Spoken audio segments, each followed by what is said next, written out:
Hace un momento hemos estado comentando acerca de cómo la teoría de la argumentación nos invita a analizar los argumentos de una manera más amplia que las ofrecidas por el análisis de la lógica formal. Creo que eso ya para nosotros es bastante claro. En realidad, la teoría de la argumentación, también te comentaba, tiene una parte lógica, seguramente, pero también tiene una parte vinculada con la lingüística. Inclusive podemos poner a la teoría de la argumentación vinculada con el contexto histórico, con la realidad material. Por ese motivo, muchachos, la teoría de la argumentación presenta diversos enfoques. ¿Cómo puede ser abordado, analizado un mismo argumento? Mira acá, mira acá. Acá tenemos un argumento que es muy simple, ¿no? No es gran cosa. A ver, pongamos acá. Todo corrupto va a prisión. Pancracio es corrupto. Pancracio va a prisión. ¿Cierto? Ya. Ahora, visto de esta manera, es claro, y mira acá, que para el enfoque formal de la lógica, el más conocido, el más manejado, el que más comentamos, el de los símbolos especiales, te cuento que este argumento es recontra válido. Inclusive también puede serlo para el sentido común, ¿no? Puede serlo, estoy hablando con mucha propiedad, ¿no? Puede serlo nada más. Pero para la lógica formal es súper válido. Todo corrupto va a prisión. Si es corrupto, entonces va a prisión. Mira cómo lo estoy formalizando y por favor tómame atención. Todo corrupto va a prisión. Si es corrupto, entonces va a prisión. Resulta que Pancracio es corrupto. Pancracio va a prisión.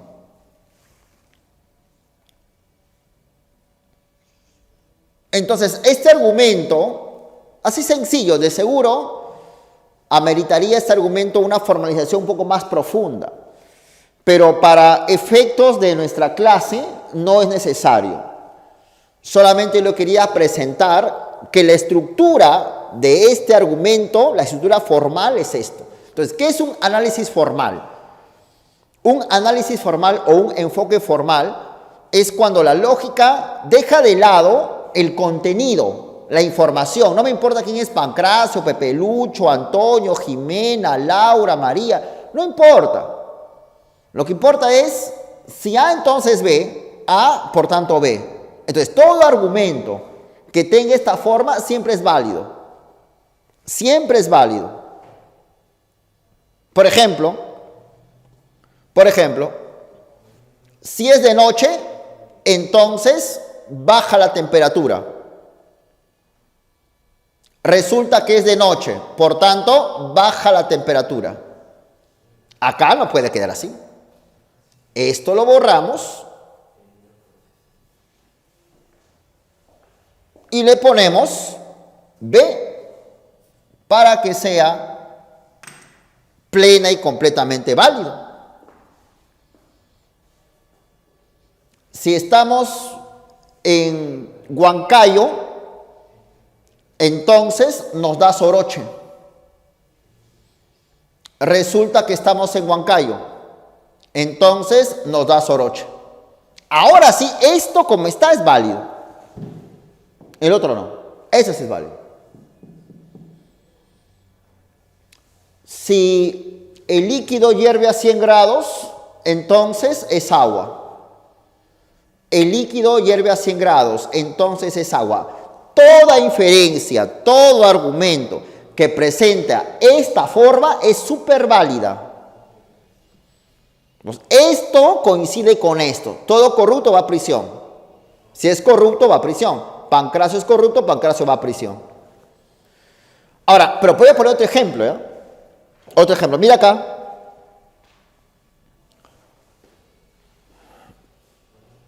Si Lima es capital del Perú,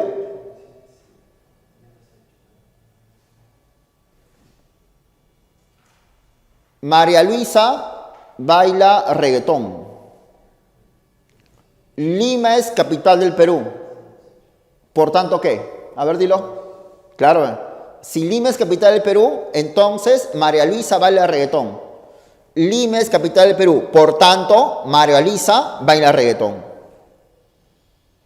Y es válido. Es válido, es válido. Pero para el análisis de lógica formal. Pero eso es absurdo. Di lo que quieras, pero para el análisis de lógica formal es válido, punto. ¿Por qué? Porque la lógica formal o el enfoque formal del argumento, lo que importa es la estructura, el esqueleto. Todo argumento que tenga esa forma es válido y ya. ¿Está bien? Por ejemplo, otro ejemplo, si quieres lo dejo ahí.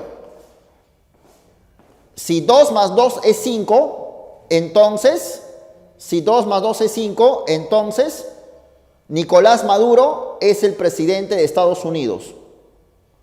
2 más 2 es 5. Entonces, Nicolás Maduro es el presidente de Estados Unidos.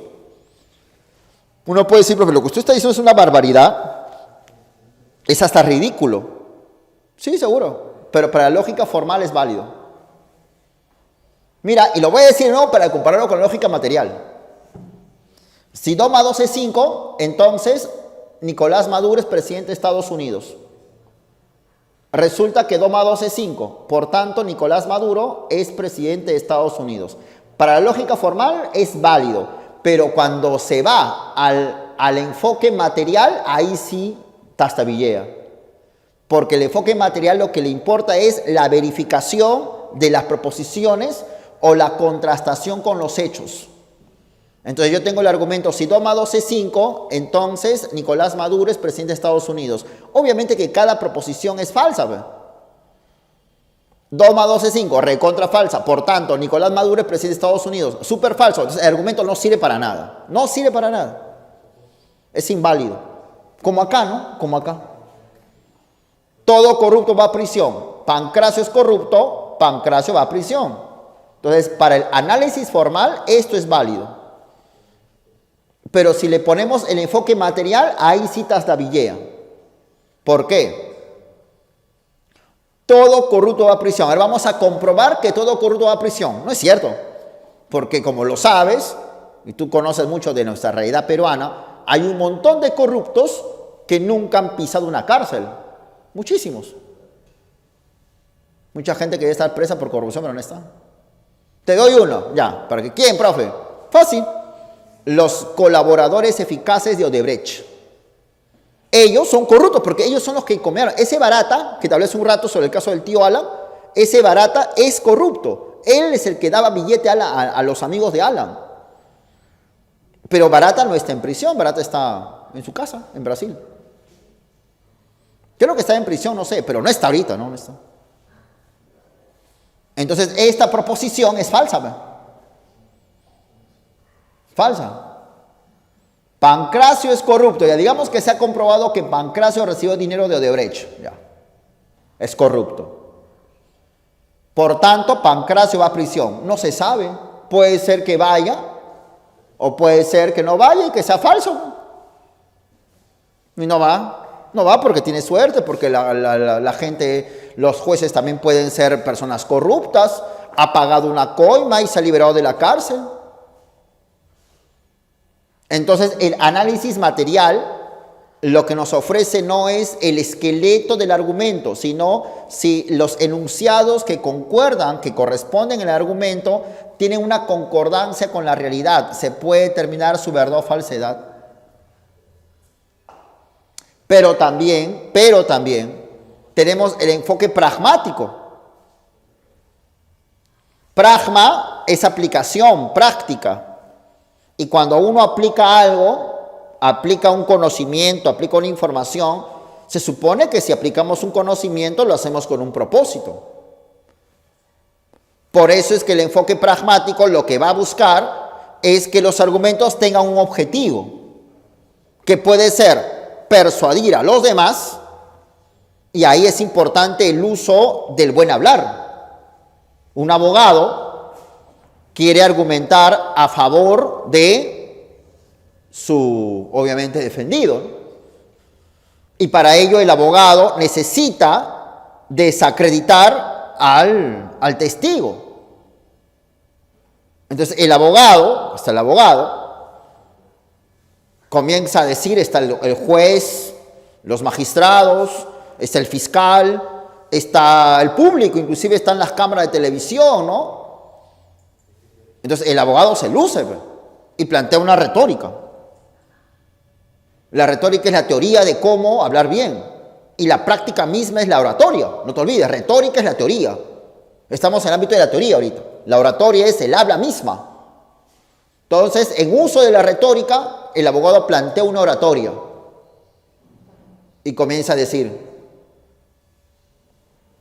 señores magistrados, excelentísimos miembros del Poder Judicial, admirado y respetable fiscal, población de nuestro país que nos mira a través de las ondas de los medios de comunicación, amigos todos, me parece muy sorprendente, aunque si bien importante este momento, en el cual no solamente vamos a decidir el futuro de mi defendido, sino el futuro de la patria.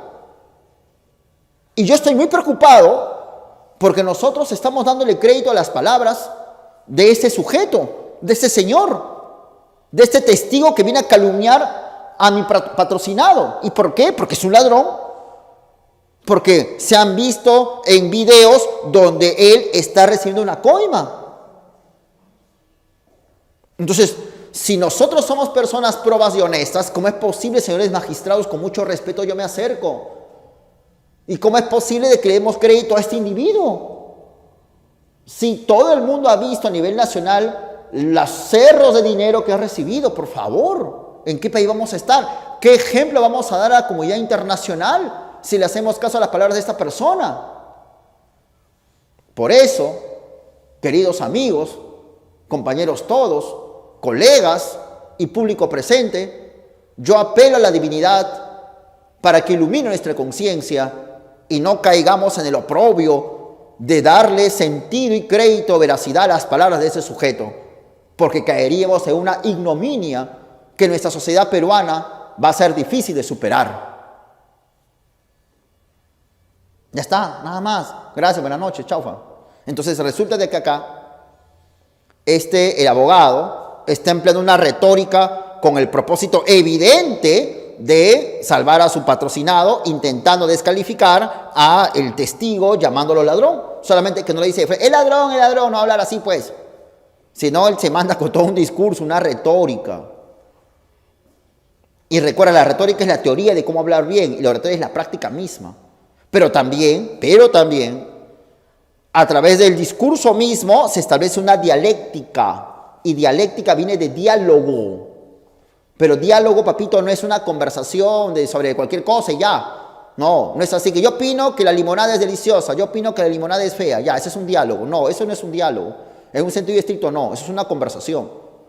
Diálogo es cuando hay, dos personas en el cual comenzamos a intercambiar ideas con el propósito de elaborar una síntesis o un acuerdo.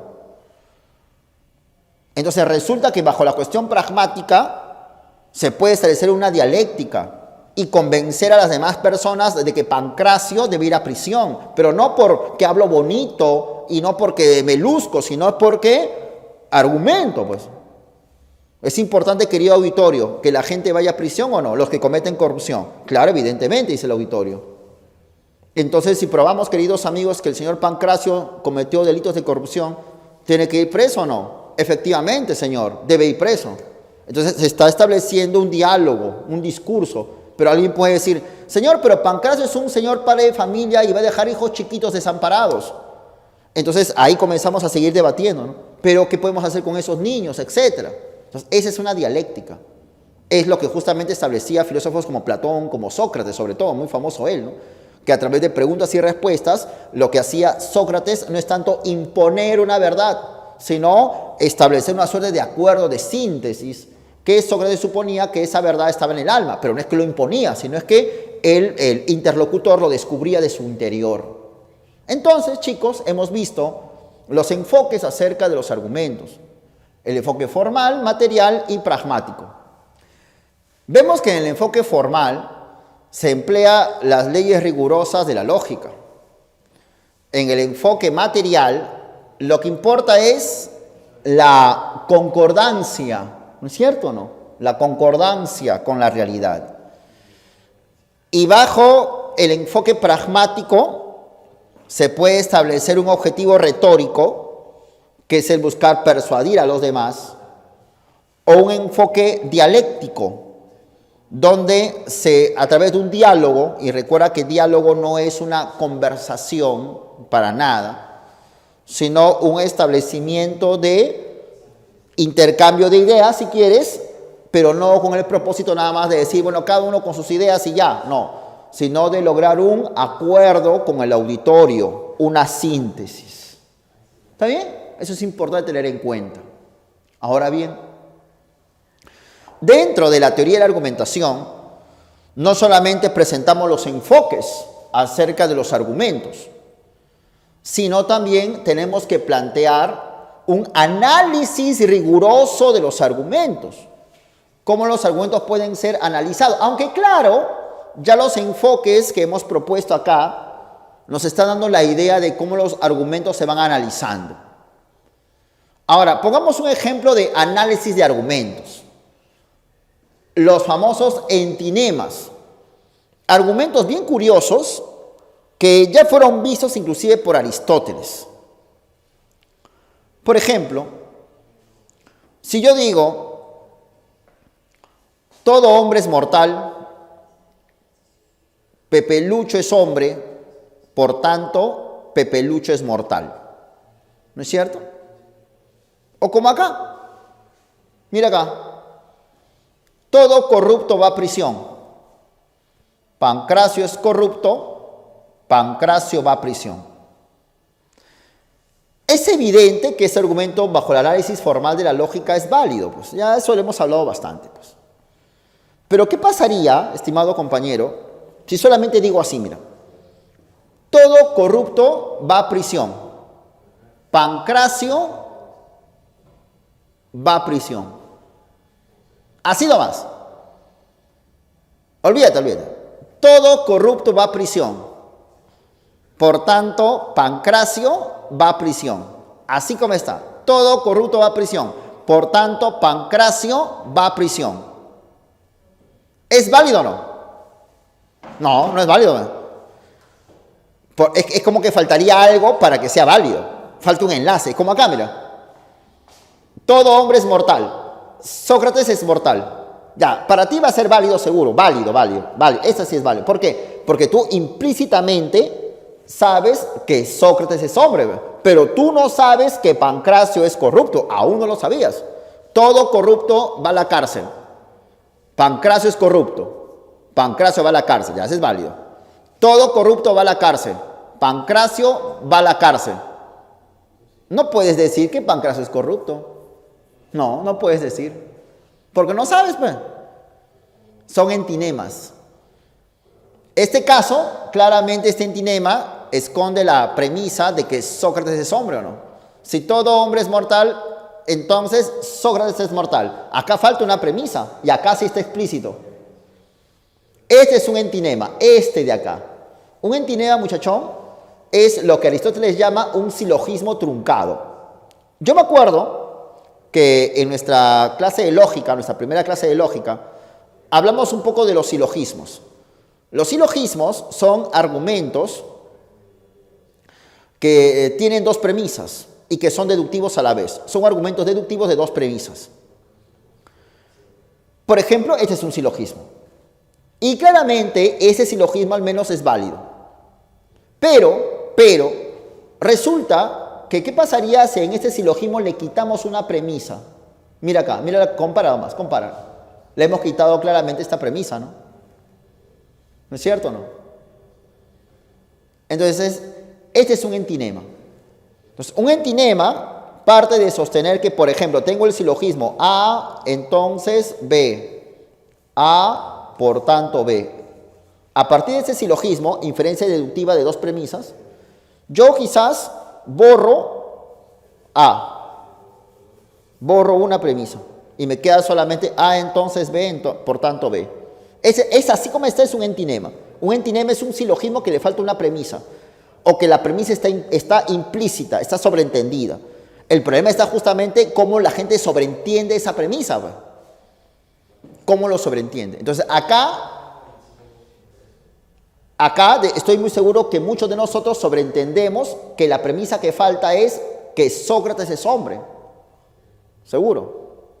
Pero aquí, en este caso, todo corrupto va a prisión. Por tanto, Pancracio va a prisión. Todavía no está tan implícita y clara la proposición faltante que Pancracio es corrupto, porque no lo sabemos. Entonces los entinemas nos llevan a esa problematización, ¿ya? Por ejemplo, tengamos este caso. Si estudio, entonces tengo buenas notas. No estudio. Este es un entinema. Entonces el entinema es aquella inferencia, repito, que le falta una premisa y justamente ese faltante es la que nos va a ayudar a determinar su validez o invalidez.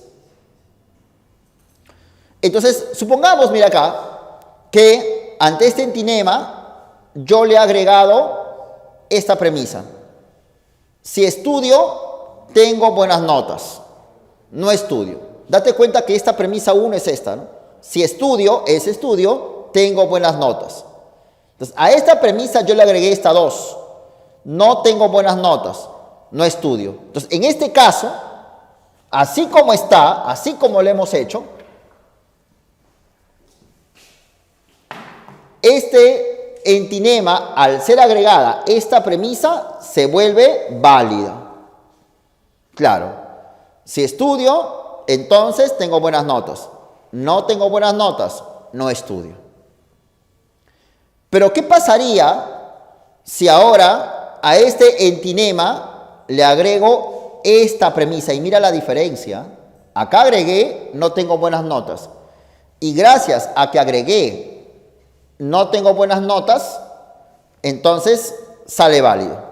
Pero aquí he agregado la proposición tengo buenas notas. Y en este caso sería así, pues obvio, ¿no? Inválido. Entonces, en los entinemas, lo que importa es determinar la validez o invalidez dependiendo qué proposición le podemos agregar. Entonces, estamos viendo acerca de que los entinemas son argumentos algo curiosos, problemáticos, ¿no? Un poquito extraños. Son argumentos que al faltarle una premisa, justamente podemos caer en la dificultad de saber exactamente qué premisa es la faltante, ¿no? Si yo digo, por ejemplo,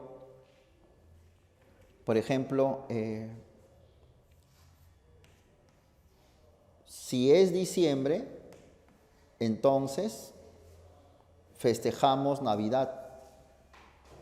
Resulta, por tanto, que festejamos Navidad.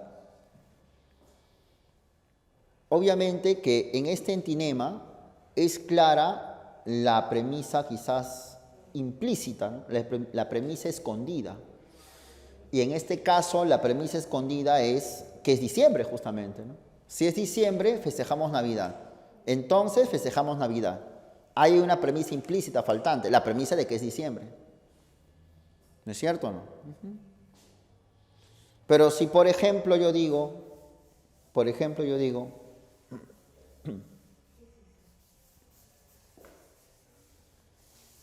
si hubo un accidente, entonces se perderán muchas vidas. Si hubo un accidente, entonces se perderán muchas vidas. Resulta que no hubo el accidente.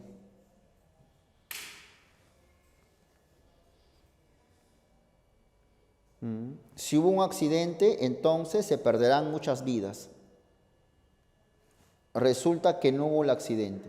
Tú no sabes, y sé sincero, tú no sabes qué premisa falta.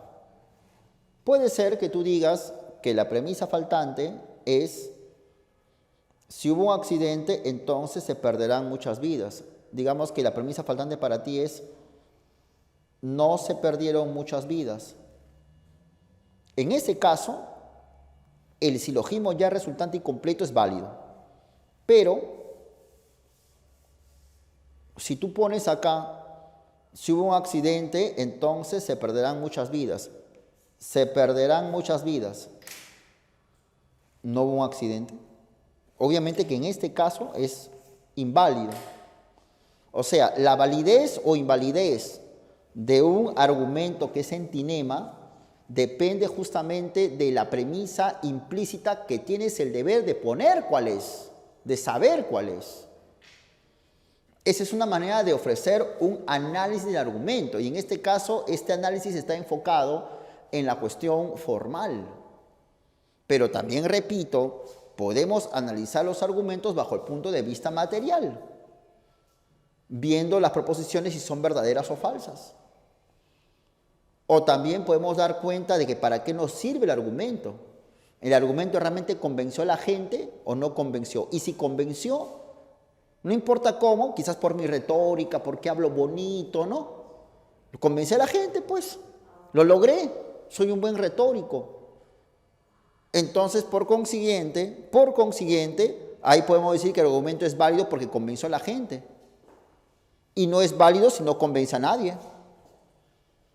Pero para eso empleo ese recurso persuasivo de hablar bonito, ¿no? Aunque también puedo decir que un argumento es válido o no si logramos consensos, acuerdos. Si logramos acordar sobre algo, entonces el argumento que lancé es válido porque logramos un acuerdo sobre eso. Pero si no logré el consenso de nadie y más creé discordia, el argumento no tuvo ninguna eficacia y por consiguiente el argumento no es válido. Entonces la validez o invalidez del argumento depende no solamente del enfoque formal, sino también de otros enfoques, material o pragmático. Entonces, como estamos viendo acá, chicos, sobre todo enfoque de los argumentos, no te olvides. La teoría de argumentación nos invita a analizar los argumentos más allá del ámbito formal. Hay que respetar el enfoque formal, seguro, analizar las leyes lógicas, pero también está el enfoque material, que tiene que ver con la concordancia, la correspondencia con los hechos. Y también tenemos que ver el enfoque pragmático. Y el enfoque pragmático nos va a invitar a decir que el argumento debe lograr objetivos. Y ahí está la retórica, que va a buscar persuadir a los demás. Si persuade es válido, si no persuade no es válido. Y la dialéctica, que su objetivo de este enfoque dialéctico, que es parte del enfoque pragmático, es lograr una síntesis o acuerdo. Si se logra el acuerdo, el argumento es válido. Si no se logra el acuerdo, no es válido. Y diferente, claro, está el material, que tiene que ver con la concordancia con los hechos. Si concuerda con los hechos, es válido. Si no concuerda con los hechos, no es válido. Entonces, eso te lleva a un análisis de los argumentos. Por ejemplo, analizar el entinema. Y sabes que los entinemas son silogismos truncados. Son silogismos que le falta una premisa, que la premisa está implícita. Y justamente la dificultad está en saber exactamente cuál es esa premisa implícita. Y en función a saber cuál es esa premisa implícita, podemos saber si la inferencia es válida o no es válida.